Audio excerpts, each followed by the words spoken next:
파이널 컷 프로는 구독자 1000명, 시청시간 4000시간 달성하고 난 다음에 사도 늦지 않는다. 안녕하세요. 파이널 컷 무비입니다. 오늘은 제가 에어팟에 대한 얘기를 좀 해드리겠습니다. 썸네일에 에어팟 끼고 다니면 부끄럽다고 말씀드렸잖아요. 창피하다고 말씀드렸는데 좀 의아하게 생각하시는 분들이 계실 거예요. 이게 뭐냐면 에어팟이 좋잖아요. 전 세계에서 가장 많이 팔린 블루투스 이어폰 중에 하나입니다. 애플워치가 롤렉스를 넘어선 지 한참 오래됐는데 이 에어팟도 그런 위치에 있는 게 맞긴 맞습니다. 근데 에어팟 2세대 있잖아요. 특히 에어팟 2세대까지는 그 음악 들을 때 음질 면에서는 그냥 쓰레기입니다. 근데 그 에어팟 2세대를 많이 쓰는 이유 중 하나는 그리고 에어팟 2세대가 15만원 가까이 되는 가격에 팔렸잖아요. 그게 에어팟은요, 이 가격 책정이 될 때 단지 음질에 대한 것만 갖고 책정이 되는 건 아닌 것 같습니다. 특히 에어팟은 통합 품질이 좋기로 유명하죠. 물론 디테일하게 뭐 구분을 하면 이게 제일 좋다고 할 수는 없지만 이 가격대에서 우리가 음악을 들으면서 통합 품질도 괜찮은 것들 중에는 에어팟만한 게 없어서 가장 많이 사용됩니다. 또 트렌드 때문에 많은 사람들이 학생들부터 직장인까지 이거를 귀에 꽂고 다니기 시작하죠. 근데 이걸 이제 창피해서 못 꽂는 사람들은 사실은 전체 인구의 한 1, 2% 정도 되는 음악 덕후들이 있잖아요. 음질에 대해 덕후인 사람들은 이 음질은 15만원 혹은 이거는 지금 가격 측정이 이건 에어팟 프로인데 32만원 주고 이 음질을 듣는다는 건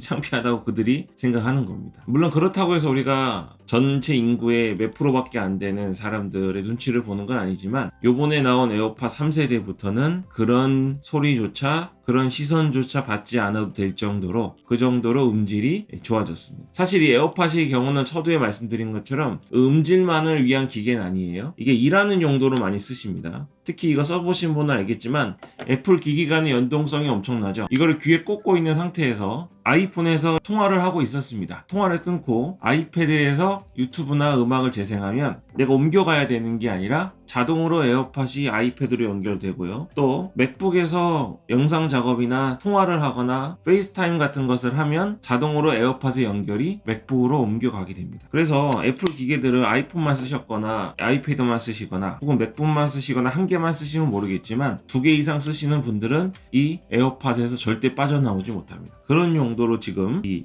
에어팟이 많이 팔리고 있는 거죠. 저도 이제 에어팟 프로를 초창기에 사서 지금까지 케이스도 안 씌우고 막 쓰고 있는데요. 저는 원래 기계를 사면 가격이 좀 비싸든 싸든 정말 처음부터 중고로 판매할 생각이 아니면 부셔질 때까지 쓰는 스타일입니다. 그 기계가 갖고 있는 기능을 다 쓰는 스타일이라서 이렇게 쓰고 있는데요. 제가 요번에 에어팟 3세대로 넘어가지 않고 에어팟 프로 2세대를 기다리고 있는데 그 이야기를 말씀드리겠습니다. 그렇다고 해서 에어팟 3세대가 프로보다 나쁘다고 지금 말씀드리는 거 아닙니다. 사실 이 3세대와 2세대의 차이는 요겁니다. 요게 뭐냐면 이제 보이시죠? 이게 커널형인지 이렇게 꽉 맞는 건지 아니면 이거를 빼면 이렇게 되거든요. 이게 똑같진 않은데 이렇게 빼면 오픈형이죠. 이게 에어팟 3세대가 이런 형태로 되어 있죠. 애플 홈페이지를 좀 보고 말씀드리면 일단 가격이 에어팟 3세대가 249,000원입니다. 그리고 에어팟 프로가 329,000원이죠. 그럼 이 가격 차이를 하냐? 이게 문제인데요. 더 알아보기 들어가 볼까요? 이제 왼쪽이 에어팟 3세대고 오른쪽이 에어팟 프로인데 디자인이 비슷하죠. 2세대까지만 해도 꼬리가 있는 그런 모양이었는데 3세대는 제가 방금 보여드린 것처럼 여기 있는 폼팁을 뺀 느낌? 이 정도로 받아들이시면 되겠습니다. 근데 이게 문제가 뭐냐면 여기 보이는 이 폼팁이 빠지게 되면 가장 문제가 차음입니다. 밖에 있는 소리를 차단할 수가 없는 거죠. 그건 음질의 차이를 많이 줍니다. 우리 자동차 카오디오 세팅 하시잖아요. 이때 오디오랑 앰프도 많이 바꾸시지만 이때 중요한 거 하나가 방음입니다. 그러니까 우리가 원래 목적한 바대로 음질을 높이기 위해서는 우리가 원래 생각하고 있는 그런 형태의 음악을 들을 수 있는 환경이 요구돼야 돼요. 그래서 가정집에서 좋은 스피커 들으시는 분들은 아파트 같은 데서 못 들으십니다. 왜냐면 음악을 좋게 듣기 위해서는 최소한의 천장 높이가 있는데 정말 비싼 아파트 말고요. 일반적인 아파트 규격에서는 천장 높이가 한계가 있고 흡음 시설을 해야 되고 또 스피커 볼륨을 일정 이상 키워야지 제대로 된 소리가 나오거든요. 그런 것들을 위해서 돈이 많으신 분들은 단독주택을 지어버리세요. 어떻게? 천장을 높게 그리고 음악을 듣는 공간 전체를 충분한 공간을 두고 여러 벽의 시설들을 하시는 겁니다. 제가 이제 에어팟 얘기하면서 무슨 그런 것까지 거창하게 얘기하냐고 말씀하실 수 있겠지만 이 이어폰도 마찬가지입니다. 귀를 얼마나 차음을 하는지 안 하는지에 따른 음질 차이가 많이 나는 거예요. 그러면 에어팟 3세대는 단지 커널형이 아니기 때문에 무조건 음질이 떨어질까요? 그렇지는 않습니다. 이번에 에어팟에 보면 바로 이 부분인데요. 여기 적응형 EQ라고 있잖아요. 이게 원래 여기 여기 에어팟 프로에도 원래 있던 기능입니다. 그러니까 주변의 환경이 어떠한지에 따라, 특히 자신의 귀의 모양이 어떠한지에 따라서 음질을 조정해 주는 겁니다. 근데 이 에어팟 프로의 경우에는 커널형이기 때문에 이미 귀에 들어가는 순간 굳이 조절을 많이 하지 않아도 되는 최적의 상태가 유지가 됩니다. 그쵸? 근데 에어팟 3세대는 커널형이 아니고 오픈형이잖아요. 이런 오픈형의 경우에는 분명히 틈새가 생기게 됩니다. 귀가 이렇게 있으면 여기에 에어팟이 이렇게 들어가는데요. 여기 모양이 사람마다 다르게 돼 있어요. 여기 귀 안쪽에 있는 공간이 콘차라고 하는데 여기에서 뭐가 새냐면 저음이 새나갑니다. 저음이 새나가면 당연히 원래 목적한 음질을 못 받아주겠죠. 근데 에어팟 3세대와 에어팟 프로에 들어있는 EQ가 이러한 것들을 보정해줍니다. 기존 에어팟 프로에서도 적응형 EQ 기능을 쓰고 있었는데 이게 크게 이슈가 되지 않았었잖아요. 왜냐하면 아까 말씀드린 것처럼 이 커널형이기 때문에 적응형 EQ가 크게 변화를 주지 않아도 되는 구조였습니다. 근데 이 에어팟 3세대의 경우는 비는 부분을 적응형 EQ가 확실하게 잡아줍니다. 그래서 오픈형을 꼭 쓰셔야 되는 분들은 에어팟 2세대가 음질 자체가 떨어지는 것도 있지만 이런 적응형 EQ와 같은 기능이 없기 때문에 오픈형의 단점을 그대로 받아줬습니다. 근데 에어팟 3세대에서는 오픈형임에도 불구하고 적응형 EQ로 이것들을 다 상쇄시켜줬죠. 그래서 실제로 에어팟 3세대를 이번에 써보신 분들이 있잖아요. 이분들은 어떤 분들이냐면 2세대도 써보고 프로도 써보고 그리고 이번에 3세대도 써본 분들입니다. 2세대는 음질은 쓰레기, 사용성은 워낙 좋기 때문에 에어팟 2세대 벗어날 수 없었던 거고 프로는 잘 나왔어요. 근데 프로의 경우에는 이 커널형을 극단적으로 싫어하시는 분들이 있거든요. 귀가 답답하다고 느껴가지고 귀에 꽂는 거 싫어하시는 분들이 못 쓰기 때문에 이걸 쓰면서도 넣었다 뺐다 하고 귀가 간지럽다 하고 그렇게 쓰고 있었습니다. 근데 그래도 2세대랑 프로는 음질 차이가 너무 나서 이거 못 쓰고 있었잖아요. 그런 분들이 3세대를 써보고 오픈형인데도 음질까지 잡아버렸으니 매우 좋아하고 있습니다. 심지어 에어팟 3세대가 에어팟 프로보다 더 최신 버전이잖아요. 그래서 하드웨어가 업그레이드 되고 음질 면에선 더 좋아졌다고 애플에서는 이야기하고 있습니다. 여기서 음질이 더 좋아졌다는 거 뭘 의미할까요? 물론 여기서 음질이 좋아졌다고 해서 프로보다 압도적으로 좋아졌다는 그런 의미는 아니고, 근데 아무래도 전자제품은 저도 그건 인정합니다. 제가 이거 프로를 사서 쓰고 있지만 분명히 최신 제품인 에어팟 3세대가 음질이 좋을 겁니다. 근데 에어팟은 사실은 최고의 음향 기기는 아니고 평균 이상 정도? 평균 정도? 음질을 보여주는 거기 때문에 사실 에어팟 프로를 쓰시는 분들이 커널형을 너무 싫어하는 경우가 아니라면 굳이 3세대로 넘어가실 필요는 없을 거라고 생각합니다. 에어팟 프로와 3세대의 가장 큰 특징은 뭘까요? 바로 노이즈 캔슬링입니다. 노이즈 캔슬링이 사실 이 커널형 폼팁으로 막아주는 게 아닙니다. 이게 에어팟 프로 설명해 보면 아실 수 있는데요. 여기 보면 지금 안티 노이즈를 발생시킨다 그랬잖아요. 이 폼팁이 있는 부분으로 소리를 안 들어오게 꽉 막아주는 게 아니라, 그래서 일반 커널형 이어폰들이 있잖아요. 보통 많이 쓰시죠? 커널형 이어폰보다 에어팟을 꼈을 때 답답함이 덜한 이유는 이 폼팁이 귀를 완전히 막아주는 게 아니라 이 소리를 죽일 때 안티 노이즈를 사용해서 바깥에서 외부 소리가 들어오면 이거랑 반대되는 주파수를 쏴줘가지고 이 소리를 막아주는 겁니다. 답답하게 공기를 꽉 막아주는 게 아니라 안티 노이즈를 발생하는 거예요. 엄청나죠? 이 기능이 이제 에어팟 3세대에는 없고 에어팟 프로에만 있는 겁니다. 그럼 이 폼팁으로 막아주는 게 아니라 안티 노이즈를 발생해서 노이즈 캔슬링 하는 거라면 이 에어팟 3세대에 여기서도 안티노이즈를 발생시켜가지고 외부 소리를 다 막아주면 되는 거 아닌가요? 근데 이 안티노이즈만으로 모든 외부 소음을 차단하는 게 한계가 있는 겁니다. 그래서 이 폼팁으로 일부의 노이즈를 어느 정도 잡아준 상태에서 안티노이즈로 남은 세밀한 소리들을 쫙 차단해 주는 겁니다. 이제 이게 노이즈 캔슬링이라서 애플은 제가 전에 말씀드렸죠. 폴더블을 안 만드는 이유도 제 생각이긴 하지만 애플은 완벽하지 않으면 시작하지 않습니다. 이걸 뺀 상태에서 노이즈 캔슬링을 확실하게 할 수 있다는 판단이 안 세기 때문에 안 한 것 같습니다. 제가 삼성 막 욕하는 건 아닌데 갤럭시의 오픈형 중에서 노이즈 캔슬링 되는 기계 있잖아요. 써보신 분들은 알겠지만 에어팟 프로의 노이즈 캔슬링이랑은 차원이 다릅니다. 전혀 다른 성능을 보여주고 있는 거예요. 그래서 이번 에어팟 3세대에 노이즈 캔슬링이 안 들어간 건 어쩔 수 없다. 그 노이즈 캔슬링은 누가 써야 되냐? 저처럼 에어팟 프로를 쓰던 사람들은 포기를 못합니다. 이게 전혀 새로운 공간에 있는 느낌을 주는 거예요. 뭔가 집중해야 될 때 있잖아요. 그럴 때 여기를 꼭 눌러주면 주변 소음이 전혀 사라지고 느껴지고 집중도가 엄청 올라갑니다. 저는 이제 대중교통은 거의 이용하지 않는데 수도권에 사시는 분들은 지하철하고 버스를 이용하시잖아요. 이때 이제 퇴근길이나 출근길 혹은 등하굣길에 음악으로 나의 스트레스를 좀 풀고 힐링을 하고 싶으실 겁니다. 근데 이때요, 음악을 들으시면 대부분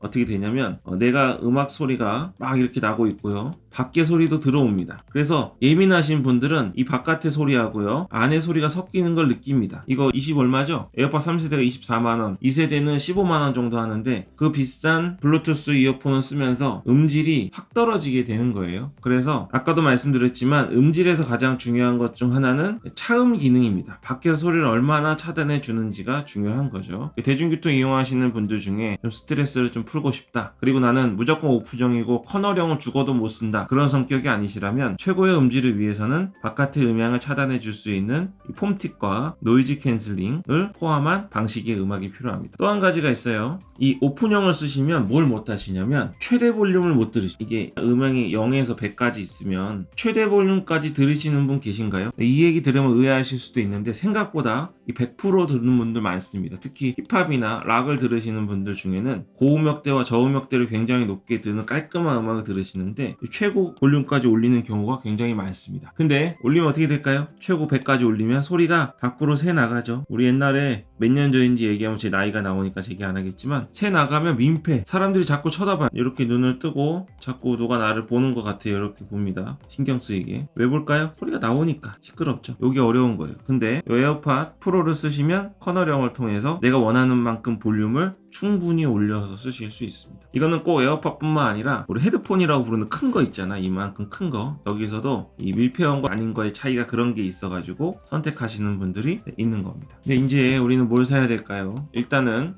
한 가지 말씀드리고 싶은 건, 제 채널에 오시는 분들은 뭐 저처럼 그냥 애플 제품을 좋아해서 오신 분들도 계시지만 영상 편집 관련된 분들이잖아요. 그래서 이 에어팟을 산다는 게, 가격 좀 볼까요? 가격이 에어팟 3세대는 249,000원, 그리고 에어팟 프로는 329,000원입니다. 엄청나죠? 사실 음질만 생각하면 이거 말고 다른 거 사셔야 돼요. 우리가 잘 아는 뭐 제나이저나 혹은 애플에서 인수한 그 유명한 회사 있잖아요. 박태환이 쓰고 다니던 그 회사 제품에 사는 걸 맞습니다. 근데 우리는 지금 이걸 가지고 노래만 들을 게 아니고 업무도 보셔야 돼요. 전화 통화는 진짜 에어팟이 최고예요. 애플과 맥북과 아이패드로 통화하시는 경우에는 에어팟이 최고입니다. 전화도 하셔야 되고, 또 하나는 영상 작업도 하셔야 됩니다. 제가 이제 다음 영상에서 오디오 편집하는 거 조금 말씀드릴 거거든요. 제가 지난번에도 마이크 고르는 법 말씀드렸죠. 그리고 마이크의 성능보다 더 중요한 게 있다고 말씀을 드렸었는데, 이제 오디오 편집에서 중요한 것 중 하나는 우리 귀에 어떻게 들리느냐가 중요합니다. 그래서 전문 편집하시는 분들은 뭐가 있냐면 모니터링용 헤드폰을 쓰십니다. 이 모니터링용 헤드폰은 저음이 너무 세지도 않고 고음이 너무 세지도 않고 튜닝이 되지 않는 헤드폰을 씁니다. 혹은 그런 스피커를 쓰시거나. 근데 그거는 우리 가정집이나 일반인들이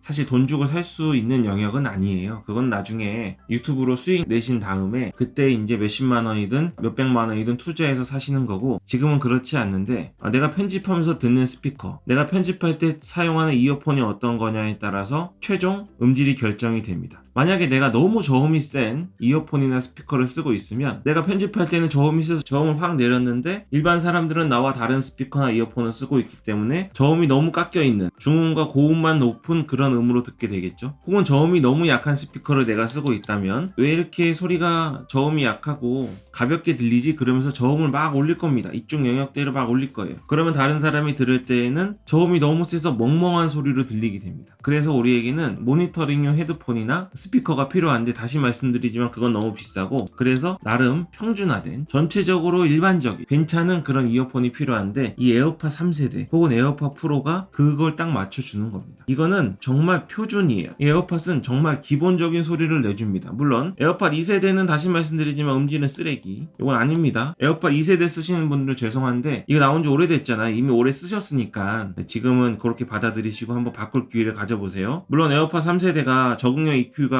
사용되기 시작하면 음악을 듣다 보면 사람 귀에 따라서 음질이 바뀌거든요. 그래서 약간의 차이는 있겠지만 저음이 약간은 강조된, 그래야 듣기 좋으니까, 있어 보이니까 저음이 약간은 강조된 거고요. 얘는 조금 더 셉니다. 저음이 약간 강조되었지만 그럼에도 불구하고 이 이어폰을 착용하고 오디오 편집을 하시면 어느 정도 다른 사람이 들을 때 매우 극단적인 느낌의 음질이 나오지 않게 될 겁니다. 물론 정말 세밀한 오디오 편집은 또 다른 팁을 제가 드려야겠죠. 그래서 이거 몇 번 말씀드리는데 249,000원이고 329,000원이잖아요. 근데 실제로 한국에서 구입할 때는 이 가격은 아니에요. 제가 좀 찾아봤더니 아래 더보기나 댓글에 링크 남겨드릴 건데 에어팟 프로는 26만원 정도에 구입할 수 있습니다. 정상적으로 한국에서 구입할 수 있고 에어팟 3세대는 22만원 조금 넘게 책정이 돼 있더라고요. 그래서 에어팟 프로와 에어팟 3세대 가격 차이는 사실 실제 정가 말고 현실적으로 우리가 구입할 수 있는 공급과 수요의 법칙에 따라서 가격 차이는 4만원 정도 나는데 이제부터 어떤 걸 선택할지 생각하셔야 돼요. 사실 우리가 결정하는데 제일 좋은 방법 중 하나는 가격입니다.